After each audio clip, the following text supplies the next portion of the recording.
नमस्कार दोस्तों PCS academy में मैं आप सभी लोगों को स्वागत करता हूं। शब्द सीमा आपकी 200 वर्ड रहेगी। इस क्वेश्चन को आप लोगों को 200 वर्ड में लिखना है। ध्यान रखिएगा, 200 शब्द में आप लोगों को यह प्रश्न लिखना है। और दोस्तों, आप लोगों को यह वीडियो पसंद आता है तो आप लोग लाइक और शेयर ज़रूर करें। शेयर आप लोग फेसबुक और व्हाट्सएप ग्रुप जो भी आपके फ़ोन में है उसके माध्यम से कर सकते हैं, जिससे दूसरे लोगों को भी ये फ़ायदा मिल सके। और दोस्तों, जो लोग पहली बार चैनल पर विजिट कर रहे हैं, आप लोग चैनल को सब्सक्राइब कर लें। सब्सक्राइब करने के बाद बेल बटन को ज़रूर प्रेस कर दें, जिससे आपको टाइम पर नोटिफिकेशन मिलती रहे।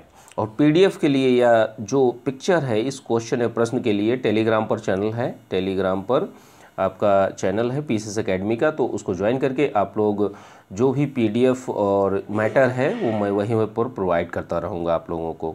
ठीक है। और दोस्तों, आज हम लोग आंसर राइटिंग का यह आपका सेकंड क्वेश्चन है। सेकंड और थर्ड क्वेश्चन आज हम लोग दो प्रश्न देखेंगे। ठीक है। जीएस का फर्स्ट पेपर का यह क्वेश्चन है, हिस्ट्री का। ठीक है। और इसको हम लोग देखेंगे। अब प्रश्न क्या है? प्रश्न ये है कि वर्तमान समय में महात्मा गांधी के विचारों का जो विचार हैं उनके महत्व पर प्रकाश डालना है आपको। तो देखिए, वर्तमान समय में आपको जो भी प्रश्न आए, सबसे पहले उसको तोड़ लिया करिए, टुकड़ों में बांट लीजिए। बांटने के बाद फिर समझते हुए आप लोगों को कार्य करना है। और ऐसा कुछ भी नहीं है, जो भी कंटेंट या जो भी चीज़ मैं आप लोगों को बता रहा हूँ उन चीज़ों के अलावा भी आप क्वेश्चन में ऐड कर सकते हैं, जो भी आपके विचारों में है। ठीक है। जो भी आपको ठीक लगता है डाल सकते हैं। अब देखिए, इसमें महात्मा गांधी के विचार जो हैं उनके महत्व पर प्रकाश डालना है, इतना ध्यान रखिएगा। अब जहाँ तक बात करते हैं तो इसमें हम लोगों को वर्तमान समय में महात्मा गांधी जी के विचारों पर महत्व क्या है इस पर बात करनी है। ठीक है। अब गांधी जी के विचार क्या थे, सबसे बड़ी चीज़ यही है, कितने रेलेवेंट हैं आज के वर्तमान काल में। तो गांधी जी जो थे, भारतीय स्वतंत्रता आंदोलन जो हमारा था उसमें गांधी जी की विचारधारा का बहुत ही ज़्यादा प्रभाव पड़ा था, पहली बात एक चीज़। और दूसरी बात यह कि गांधी जी ने क्या किया था कि आपका सत्य और अहिंसा, ध्यान रखिएगा, सत्य और अहिंसा की जो मूल भावना थी उसको साकार करने के लिए सर्वोदय संबंधी अवधारणा का प्रतिपादन किया था। सर्वोदय क्या है? सर्वोदय क्या है सबसे पहले ये जान लेते हैं। सर्वोदय क्या है? सर्वोदय सभी चीज़ों का सभी प्रकार से उत्थान या कल्याण, सभी का उत्थान करना। यहाँ पे कोई जाति भी हो सकती है, कोई धर्म भी हो सकता है, कोई वर्ग भी हो सकता है, समुदाय भी हो सकता है, लिंग भी हो सकता है, संपत्ति होती है, जन्म स्थान, ये सारी चीज़ों में इनका उत्थान करना, ये सर्वोदय का आधार था। इतना ध्यान रखिएगा। ये गांधी जी के विचार प्रस्तुत होते हैं यहाँ से। अब देखिए, गांधी जी के विचार आप लोगों को डायमेंशन जो देखनी चाहिए, जैसे इकोनॉमिकली भी देखना चाहिए, आपकी सोशल भी, पॉलिटिकल भी और आपका रिलीजियस भी। तो सारे के सारे पक्षों को देखने के बाद फिर हम वर्तमान समय से इसको जोड़ेंगे चलकर। वर्तमान समय में क्या ये चीज़ें जो विचार दिए गए थे क्या वो सही हैं? तो इन चीज़ों को देखना है, क्या हम इनको फॉलो कर सकते हैं, करने लायक हैं, उनको हम चीज़ों को देखेंगे। तो देखिए, इकोनॉमिक पक्ष में जो आपका जो होता है आर्थिक पक्ष, तो गांधी जी हमेशा क्या कहते थे कि गांधी जी सभी व्यक्तियों को क्या बोलते थे कि आप श्रम करिए, श्रम करिए, श्रम करने पर बल देते थे। ठीक है। वो हमेशा उनका आर्थिक विकास सुनिश्चित करना चाहते थे, इसीलिए वह श्रम करने पर जोर देते थे। ठीक है। अगला क्या है? अगला है ट्रस्टीशिप का सिद्धांत। अब जो ट्रस्टीशिप का सिद्धांत था वो आर्थिक न्याय हेतु किया गया था। ठीक है। जिसके अनुरूप क्या होता क्या है कि इसमें कि जो धनी व्यक्ति होता है उतनी ही संपत्ति का उपयोग करना चाहिए जितनी की उसको आवश्यकता है। जो बची हुई संपत्ति या पैसा है उसको आप लोग समाज में दान कर देना चाहिए, समाज में आपको बांट देना चाहिए लोगों की भलाई के लिए। ठीक है। तो ये सारी चीज़ें आपके ट्रस्टीशिप सिद्धांत के अंतर्गत आती हैं। तीसरा क्या विचार है आर्थिक पक्ष में? कुटीर उद्योगों का गांधी जी ने हमेशा समर्थन किया, क्योंकि ये कुटीर उद्योग आपके ग्रामीण विकास को सबसे ज़्यादा सर्वोपरि रखते थे। ग्रामीण विकास हो या मिडिल क्लास फैमिली के लोग हों, कोई भी हो, कुटीर उद्योगों से सभी का भला होता था, देश की प्रगति होती थी, देश में विकास होता था। तो इस वजह से कुटीर उद्योगों को गांधी जी ने हमेशा समर्थन किया था। ठीक है, अब अगला पक्ष देते हैं सामाजिक पक्ष। सामाजिक पक्ष में क्या है कि समानता, वर्ण व्यवस्था, स्त्री भागीदारी, तो इन चीज़ों का गांधी जी ने समानता को हमेशा समर्थन दिया है। गांधी जी के एक आदर्श समाज जो कहा गया है उसकी स्थापना में अप्राकृतिक जो आपका ऊंच नीच है इसकी भावना नहीं होनी चाहिए, अस्पृश्यता नहीं होनी चाहिए, छुआछूत नहीं होनी चाहिए और स्त्री और पुरुष में भेद नहीं होना चाहिए। तो ये सारी चीज़ें गांधी जी इन चीज़ों का विरोध करते थे। ठीक है, वर्ण व्यवस्था का अपितु वो उन्होंने समर्थन किया था, लेकिन वो आधार कुछ अलग था। उन्होंने आर्थिक जीवन और आजीविका प्राप्त करने के लिए संबंधित केवल उसी व्यक्ति के लिए वर्ण व्यवस्था का समर्थन करते हैं, नहीं तो उन्होंने अपोज किया है हमेशा।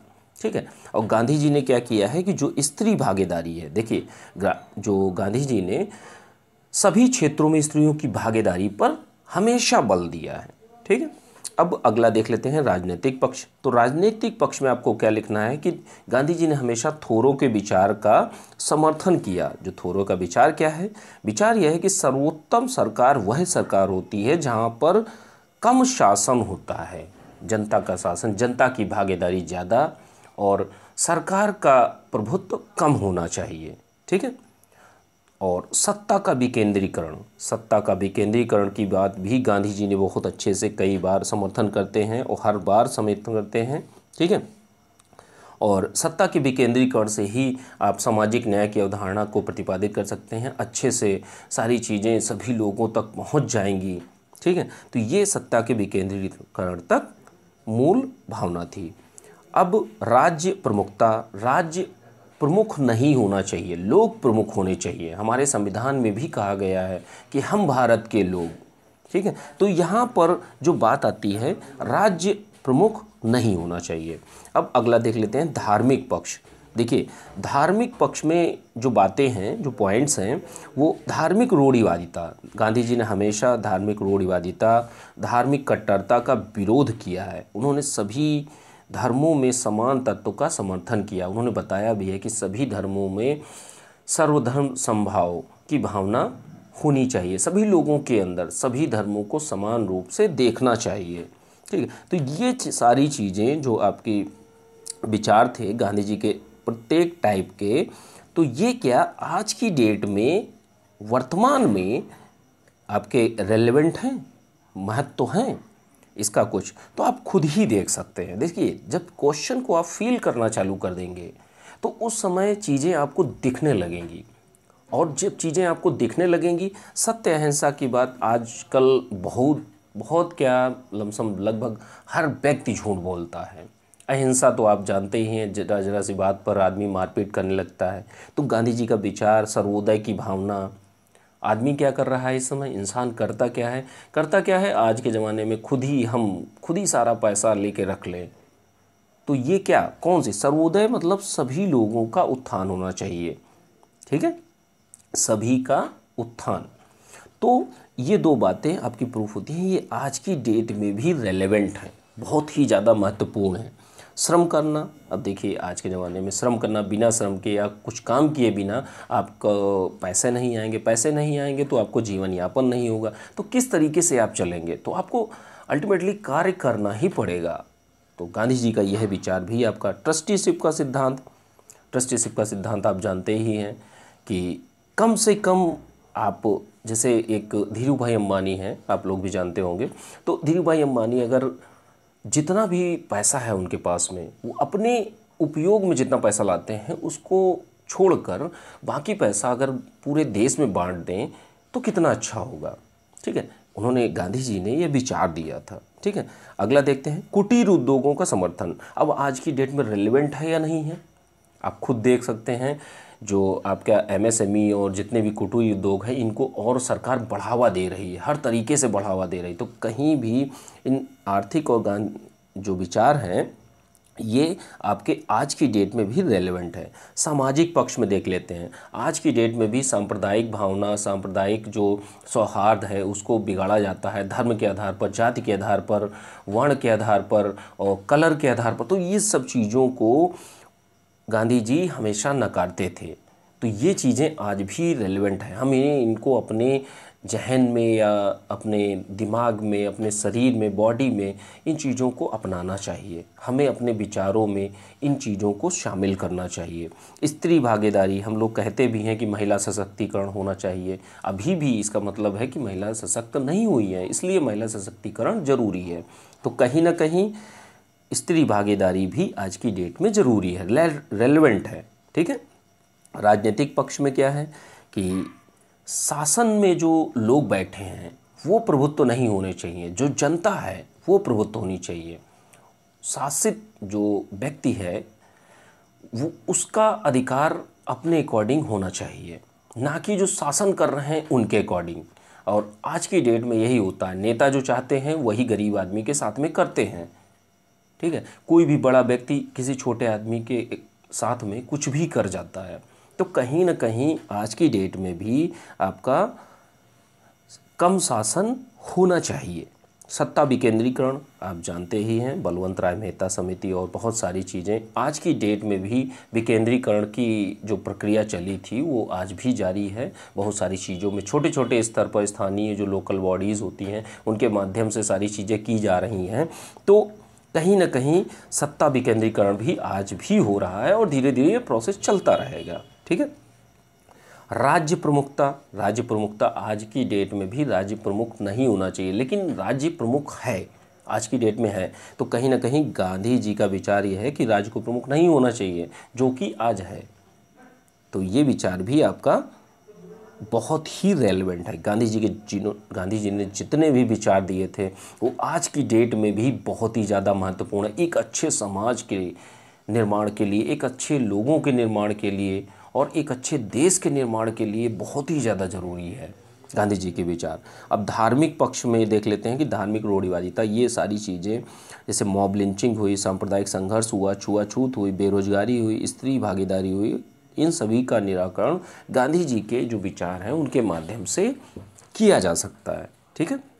तो इन सारी चीज़ों को देखते हुए आप लोगों को क्वेश्चन लिखना है। 3 पार्ट में, इंट्रो पार्ट रहेगा, बॉडी पार्ट रहेगा और आपका कंक्लूजन पार्ट रहेगा। ठीक है। तो इसको अकॉर्डिंग देखिए। अब हम लोग सेकंड क्वेश्चन देखेंगे। 2 क्वेश्चन लिखने हैं आप लोगों को, ध्यान रखिएगा। सेकंड क्वेश्चन ये हम लोग देख रहे हैं। सेकंड क्वेश्चन आपका जीएस का सेकंड पेपर का यह प्रश्न है। यह जीएस का सेकंड पेपर का यह प्रश्न है और सेकंड पेपर से संबंधित है। आपको लिखना कितने में है? 200 शब्द में लिखना है। ध्यान रखिएगा, 200 शब्द में इस प्रश्न का उत्तर आप लोगों को देना है। ठीक है, इतना ध्यान रखिएगा। और दूसरी बात, लिखने के बाद मुझे ऐसा फील हो रहा है आप लोग प्रश्न नहीं डाल रहे हैं लिखकर। आप लोग दिखाइए प्रश्न लिखकर, तभी आपको फ़ायदा होगा। इतना ध्यान रखिए। आप लोग लिखिए, लिखने के बाद दिखाइए ज़रूर। ठीक है। और अगर आपको लगता है कि हाँ फेसबुक पेज पे जाना है, नहीं जाना है, मैं तो आपको बोल भी चुका हूँ, फेसबुक पेज पर पोस्ट पड़ी होगी, पोस्ट पर कमेंट बॉक्स में जाके आप लोग जो भी लिखते हैं उस पर आप लोग पेस्ट कर दीजिए अपना आंसर। ठीक है, तो ये कर सकते हैं। और या तो मेरा नंबर है, नंबर पर आप व्हाट्सअप चल रहा है, व्हाट्सअप पर आप मुझे सेंड कर सकते हैं। ठीक है, तो ये चीज़ है। आप जिस तरीके से, लेकिन लिखिए ज़रूर। मुझे कम से कम इतना लगे कि हाँ आपने लिखा है। मुझे ये नहीं पता चल पा रहा कि आप लोग लिख भी रहे हैं या नहीं लिख रहे हैं। तो आप ज़रूर लिखिए, ध्यान रखिए। आप दोस्तों, सबसे बड़ी चीज़ यही है लिखना और उत्तर लेखन। अगर आप पढ़िए कम, लिखिए ज़्यादा और लिखेंगे बढ़िया से तो आपके मेंस में मार्क्स भी बहुत अच्छे आएंगे। इंटरव्यू में आपके काम चलाओ भी मार्क्स मिल जाते हैं, तो आपका सिलेक्शन पक्का हो जाएगा। ठीक है, तो इन सारी चीज़ों को देखते हुए आप लोगों को लिखना ही होगा। ठीक है, मेरी आपसे रिक्वेस्ट है, आप लोग, मैं जो 2 क्वेश्चन सुबह और 2 क्वेश्चन शाम को जो दूंगा, उन क्वेश्चनों को आप लोग ज़रूर लिखिए। ठीक है, ज़रूर से ज़रूर लिखिए। चलिए स्टार्ट करते हैं। आज का प्रश्न है आपका, यह सेकंड प्रश्न है। ठीक है, सेकंड प्रश्न, जीएस सेकंड पेपर का। 2+2 वार्ता क्या होती है? इस वार्ता से संबंधित कामकासा पर प्रकाश डालना है। ठीक है, देखिए यूपी पीसीएस में इस बार मेंस जो होगा उसमें 2 टाइप के क्वेश्चन पूछे जा सकते हैं, इजी भी पूछे जाएंगे, हार्ड भी पूछे जाएंगे। तो हमें अगर हार्ड भी आने चाहिए, इजी भी आने चाहिए, तो सभी टाइप के क्वेश्चन मैं आप लोगों को दूंगा। छोटे भी क्वेश्चन होंगे, बड़े भी क्वेश्चन होंगे, 200 वर्ड के भी होंगे, 100 वर्ड के भी होंगे और 250 वर्ड के भी होंगे। तो अगर आयोग जिस टाइप से भी पेपर बनाता है, हमें नहीं पता क्या बनाएगा, कम से कम हमें ये पता है कि कितनी पॉसिबिलिटीज़ हो सकती हैं, तो उसी के अकॉर्डिंग हम लोग प्रैक्टिस अपनी करते ही रहेंगे। ठीक है, तो उसके अकॉर्डिंग अगर करते रहेंगे तो हम लोग बढ़िया से अच्छे से पेपर हमारा जाएगा। देखिए 2+2 वार्ता क्या होती है? इसी वार्ता से संबंधित कामकाजा पर प्रकाश डालना है।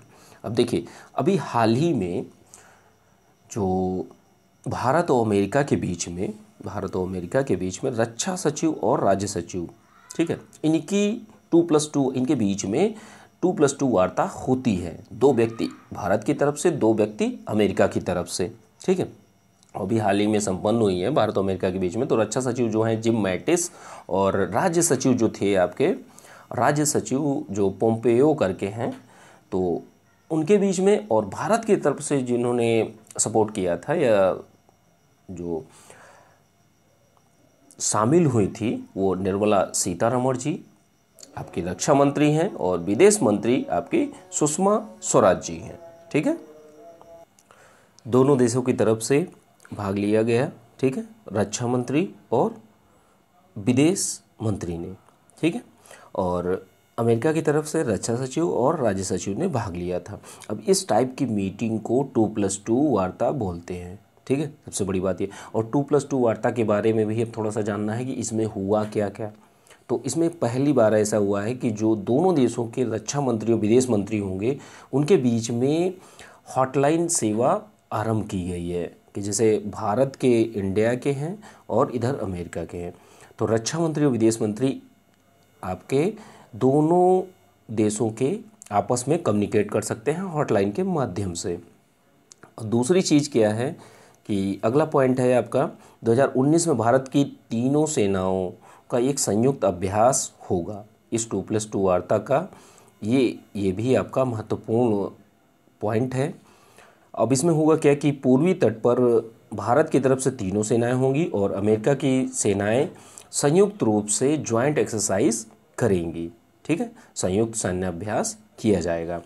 और अगला प्रावधान जो है जिस पर बताना है कि कामकासा क्या है। कामकासा एग्रीमेंट है। ठीक है, ध्यान रखिएगा, जिसका फुल फॉर्म क्या है? Communication compatibility and security agreement. तो यह इसका फुल फॉर्म है, ध्यान रखिएगा। और यह है क्या? सबसे बड़ी चीज़ यही है, यह इसको हिंदी में बोलते हैं संचार संगतता और सुरक्षा समझौता। ठीक है, यह है क्या चीज़? यह समझौता जो हुआ है यह अमेरिका को अपने एक इनक्रिप्टेड संचार उपकरणों और गुप्त प्रौद्योगिकियों को भारत के साथ साझा करने की अनुमति देगा। ठीक है, अब इनक्रिप्टेड संचार उपकरण और गुप्त प्रौद्योगिकी डाटाबेस, इन सब तक पहुंच बनेगी। ठीक है, दोनों देश एक दूसरे के इनक्रिप्टेड जितने भी संचार उपकरण होंगे और गुप्त जो नॉलेज होगी या इन्फॉर्मेशन होगी उसको साझा किया जाएगा और दोनों के डेटाबेस तक एक दूसरे के पहुंच होगी। ठीक है, अगला पॉइंट कौन सा है? पक्षों को एक ही संचार प्रणाली पर कार्य करने की अनुमति देता है। कौन अनुमति देता है? कास महाशय अनुमति देता है। ठीक है, अगला पॉइंट देखिए, रियल टाइम खुफिया जानकारी भी देगा। रियल टाइम खुफिया जानकारी कैसी? कि जैसे पाकिस्तान है और चाइना है, ये डोकलाम जैसी समस्याएं जो पैदा होती हैं, ऐसी समस्याएं पैदा नहीं होंगी। ये जानकारी क्या देगा कि पाकिस्तान इधर से हमारे बॉर्डर लाइन पे घुसपैठ तो नहीं कर रहा है, सेना आगे तो नहीं बढ़ा रहा है, और इधर चाइना साइड में अगर चाइना अपनी सेनाएं आगे की तरफ बढ़ाएगा तो ये चीज़ों की जो खुफिया जानकारी है ये मिलेगी, जिससे हम डोकलाम जैसी समस्या जो है वो कभी पैदा नहीं होगी, हम पहले से ही रोक लेंगे। ठीक है, तो इन सारी चीज़ों को आप लोगों को बताना था। 2+2 वार्ता क्या थी, इससे संबंधित कासा जो है कामकासा एग्रीमेंट जो है इस पर प्रकाश डालना था। ठीक है, तो इससे संबंधित अब देखिए एक क्वेश्चन के संबंध में आपने इतने पॉइंट्स दे दिए, अब इन चीज़ों को आपको शब्दों में पिरोना है, शब्दों में किस तरीके से प्रस्तुत करते हैं यही इम्पोर्टेंट होता है। ठीक है, और लास्ट में आपको कंक्लूज़न लिखना है कि यह जो एग्रीमेंट हुआ है कामकासा, तो कामकासा जो एग्रीमेंट हुआ है ये दोनों देशों भारत और अमेरिका दोनों देशों के बीच के संबंधों को अच्छा करेगा, सैन्य और रक्षा देश की सुरक्षा में भी मदद करेगा। ठीक है, किस तरीके से यह एग्रीमेंट जो है खुफिया चीज़ों की जानकारी देगा, जिससे दोनों देश हैं अमेरिका और भारत, दोनों देशों को बहुत ही फ़ायदा या सहायता मिलेगी। ठीक है, बहुत सारी समस्याओं से निपटने के लिए। तो इस सारी चीज़ों को देते हुए आप लोगों को यह प्रश्न लिखना है, अच्छे से लिखिए। और लिखने के बाद आप लोग पीसेस एकेडमी पर पेज है फेसबुक पर, तो वहाँ पर कमेंट बॉक्स में जाके आप लोगों को इसको शामिल करना है, जो भी आपका पिक्चर या स्क्रीनशॉट होती है। ठीक है, और कोई भी दिक्कत या परेशानी होती है तो आप लोग क्या करिए, यह मेरा नंबर है, आप लोग किसी भी समय आप लोग कॉल कर सकते हैं, और पढ़ाई से रिलेटेड या कैरियर से रिलेटेड या जो भी दिक्कत है आपको, तो उससे संबंधित कोई भी समस्या है पढ़ाई से संबंधित, तो आप लोग कॉल कर सकते हैं। ठीक है, चलिए ठीक है, अच्छे से लिखते रहिए और अच्छे से पढ़ाई करते रहिए। चलिए ठीक है, थैंक यू सुनने के लिए।